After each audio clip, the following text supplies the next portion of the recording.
நண்பர்களே வணக்கம். இந்த சீரிஸ் ஆரம்பித்து கிட்டத்தட்ட 1 மாதம் ஆக போகுது. இன்றைக்கி என்ன கதைன்னு பார்த்தீங்கன்னா, காலையில் பிரேக்ஃபாஸ்ட் சாப்பிட்டு முடிச்சுட்டு கொஞ்ச நேரம் வியன் கூட விளையாடிட்டு செஸ் விளையாடிட்டு இருந்தேன்.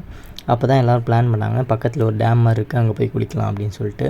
அந்த டேம் வந்து நல்லாவே பெருசாக இருந்தது, ஆனால் அந்தளவுக்கு ஆழம் இல்லை. ஆனால் செம்ம ஃபன்னாக இருந்தது. எல்லாம் சேர்ந்து குளிச்சுட்டு வீட்டுக்கு வந்துவிட்டோம். நானும் சூர்யாவும் உட்காந்து என்னடா படம் பார்க்கலான்னு சொல்லி லிஸ்ட்டு போட்டு பார்த்துட்டு இருந்தோம். அப்போ தான் இன்செப்ஷன் கிடச்சிது. ஆனால் அந்த மூவி ஃபுல்லாகவே பார்க்கல, அப்படியே தூங்கிட்டோம்.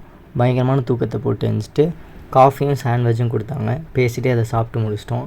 மேலே போனால் பயங்கரமான கிளைமேட்டு. இந்த மாதிரி நான் பார்த்ததே இல்லை. பிளாக் க்ளவுட்ஸ் வந்து அவ்வளோ திக்காக இருந்தது. ஸ்கை ஃபுல்லாகவே அதுதான் இருந்தது. அந்த கார்னரில் சன்லைட் மட்டும் வந்தது. ஒரு மாதிரி பயங்கர எஃபெக்டாக இருந்தது. அதனால டாப் ஆஃப் தி டெரஸ் போயிட்டு பயங்கரமாக ஆங்கிள்லாம் எடுத்து வீடியோஸ் ஃபோட்டோஸ்லாம் எடுத்துகிட்டு இருந்தோம். ஒரு மாதிரி பயங்கரமாக இருந்துச்சு. கீழே வந்துட்டு அப்படியே வியன் கூட கொஞ்ச நேரம் விளையாண்டுட்டு இரவு சோறை சாப்பிட்டு முடிச்சுட்டு நானும் சூர்யா உட்காந்து கொஞ்ச நேரம் செஸ் விளையாண்டுருந்தோம். அப்புறம் நான், சூர்யா, அக்கா, மாமா எல்லாம் ஒன்றா உட்காந்து பயங்கரமாக பேசிகிட்டு இருந்தோம். அப்படியே எல்லோரும் தூங்க போயிட்டாங்க. இன்றைக்கி ஐபிஎல் ஃபைனல்னால நானும் சூர்யா உட்காந்து நைட்டு ஃபுல்லாக பார்த்துட்டு இருந்தோம். எப்படியோ ஆர்சிபி 2வது கப்பையும் ஜெயிச்சிட்டாங்க. நான் மேட்ச் ஸ்டார்ட் பண்ணுறதுக்கு முன்னாடி அவ்வளோ ப்ரெடிக்ஷன் சொன்னேன். எல்லாமே அப்படியே நடந்தது.